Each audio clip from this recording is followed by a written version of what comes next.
దైవారాధన లేదా పూజ చేయడం అన్నది దేనికి చేయాలి? ఎవరి కోసం దైవారాధన చేయాలి? ఎందుకోసం దైవారాధన చేయాలి? పూజ అనగా దైవ ప్రార్థనే కదా. దైవాన్ని ఆరాధించడమే పూజ.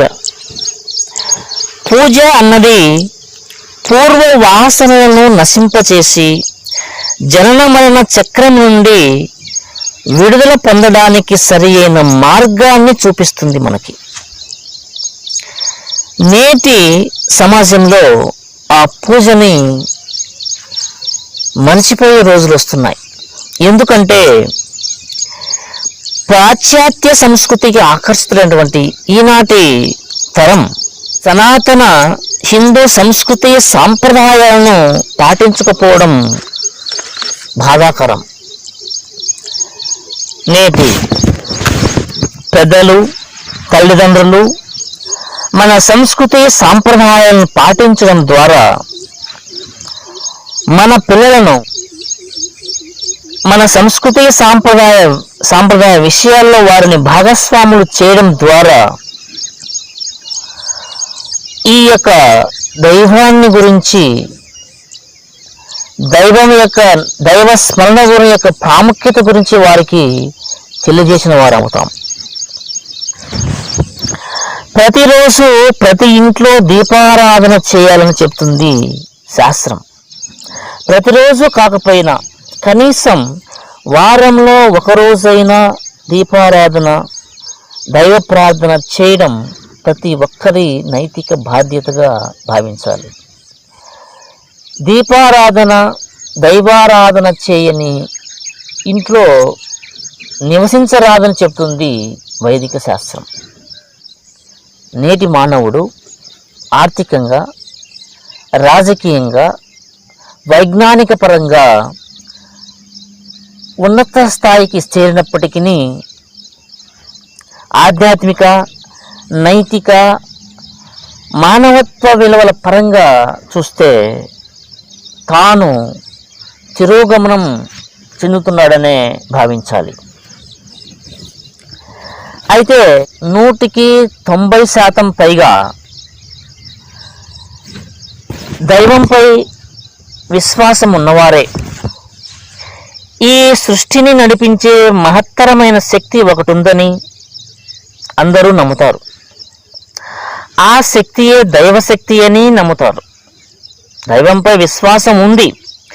అయినప్పటికీ ఆ దైవాన్ని ఆరాధించే వారు తక్కువే అని చెప్పచ్చు. అసలు ఈ పూజ అంటే ఏమిటి? ఈ పూజను ఎలా చేయాలి? ఎవరి కోసం చేయాలి? ఎందుకోసం చేయాలి అని విమర్శిస్తే, పూజను ఎవరు చేయాలి అంటే కుల, మత, లింగ, వయో, ప్రాంత భేదం లేకుండా అన్ని కులాల వారు పూజను, కులాలకి మతాలకి సంబంధం లేకుండా అన్ని కులాల వారు, అన్ని మతాల వారు వారి వారి మత విశ్వాసాల అనుగుణంగా పూజ చేయాలి.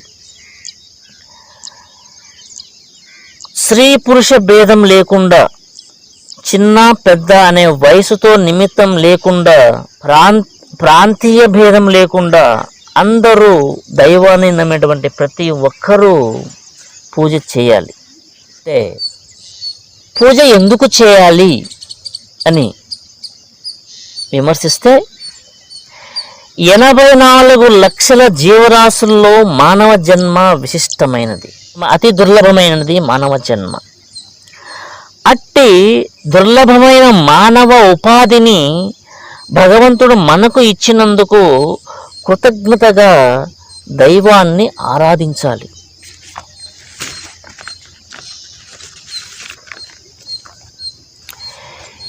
ఈ జన్మలో మానవుడు ధర్మార్థ కామ మోక్షాలను పొందేందుకు పూజ చేయాలి. మనం ఈరోజు ఈ విధంగా సుఖ సంతోషాలతో జీవిస్తున్నాము అంటే అది దైవకృప చేతనే. ఆ కృతజ్ఞతా భావంతో దైవాన్ని ఆరాధించాలి. భవిష్యత్తులో ఏం జరగబోతుందో, ఏ క్షణం ఏం జరుగుతుందో మనకు తెలియదు. అట్టి మనం దైవాన్ని పూజించాలి.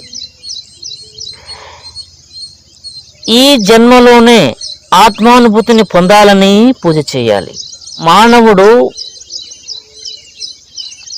తమను తాము ఉద్ధరించేందుకోసము పూజ చేయాలి. తమ యొక్క వారసులను ఆధ్యాత్మిక వైపు నడిపించేందుకోసము వారి కోసమై పూజ చేయాలి.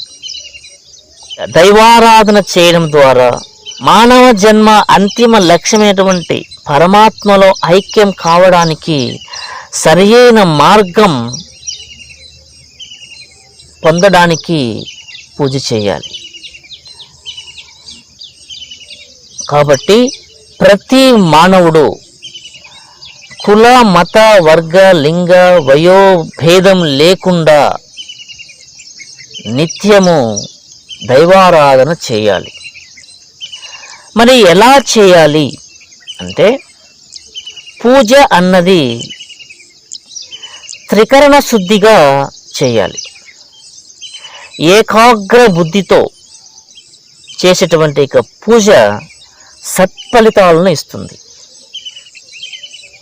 పూజ రెండు విధాలుగా ఉంటుంది. బాహ్య పూజ అని, అంతర్పూజ అని. ప్రాథమిక స్థాయిలో పూజ అన్నది సకారాత్మకంగా ఉంటుంది. ఇష్టదైవాన్ని తన మనసునందు తలంచి ఆ దైవం యొక్క స్మరణ నిరంతరం చేయడం ద్వారా వారి యొక్క మనసులో భగవంతుని యొక్క రూపం ముద్రపడిపోతుంది. ఆ యొక్క రూపం తనను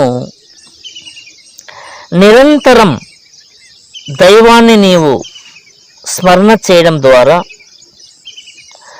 నిన్ను నీవు తెలుసుకోవాలనే స్ఫురణ ఆ దైవమే నీకు కల్పిస్తుంది. ఎప్పుడైతే తన్ను తాను తెలుసుకోవాలనే తపన కలుగుతుందో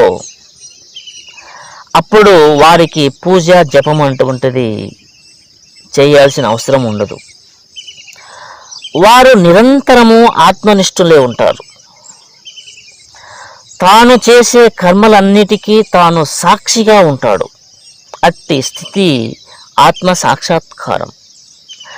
అట్టి స్థితిలో సర్వం కల్విదం బ్రహ్మ, ప్రపంచమంతా దైవస్వరూపంగా భావిస్తాడు. అతనికి ప్రతి జీవిలో తన స్వరూపాన్ని చూస్తాడు. అహం అనే భావం అదృశ్యమవుతుంది. ఇక అహంభావం లేనప్పుడు ఉన్నది కేవలం పరమాత్మ స్వరూపమే అని, ఆ పరమాత్మ స్వరూపమే సర్వాన్ని, నీలో తనలో అన్నిటిలో సర్వంలో ఆ పరమాత్మ స్వరూపమే ఉందని గ్రహించినప్పుడు ఇక అట్టి స్థితి బ్రహ్మానంద స్థితి. అట్టి స్థితిని పొందడానికి ప్రతి ఒక్కరూ సాధన చేయాలి. ఈ సాధనలో ప్రాథమిక స్థాయినే పూజ అన్నటువంటి దైవారాధన. తర్వాతి స్థితి ధ్యానము. ధ్యానము అనగా అది మానసికమైన స్థితి, మానసికమైన ప్రక్రియ. ధ్యానం అనగా మనలోనికి మనం పరిశోధించడమే ధ్యానం. బ్రహ్మానందం కోసం మనస్సు లోపలికి ప్రయాణం చేస్తుంది. ధ్యానం ద్వారా సర్వేంద్రియాలు తన ఆధీనంలోకి వస్తాయి.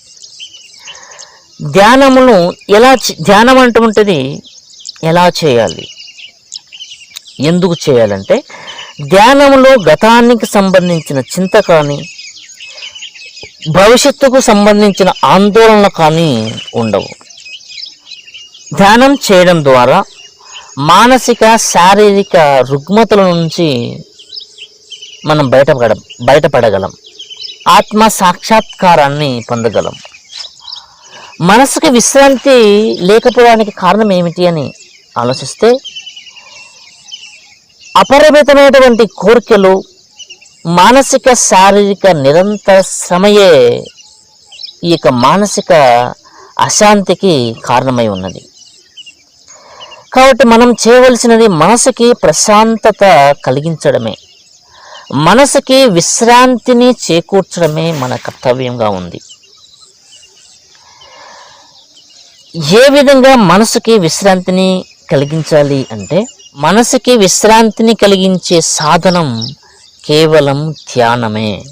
ధ్యానము అంటే కేవలము మనము మెలకువలో ఉండి ఆలోచనలకి, కోర్కెలకు స్వస్తి చెప్పడమే ధ్యానమవుతుంది.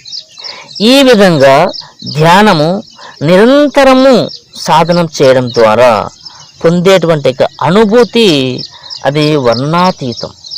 అది కేవలం అనుభవించడం ద్వారా మాత్రమే దాన్ని మనము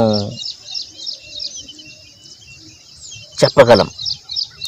ఎన్ని కోట్ల రూపాయలు డబ్బు ఖర్చు పెట్టినప్పటికీ పొందలేని ఆనందం అది బ్రహ్మానందం, అదే ఆత్మ సాక్షాత్కార స్థితి.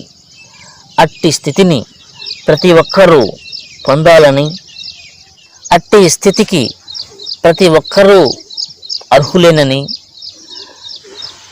ఆ స్థితికై నేటి నుంచి దైవ ఆరాధనను చేయాలని మనస్ఫూర్తిగా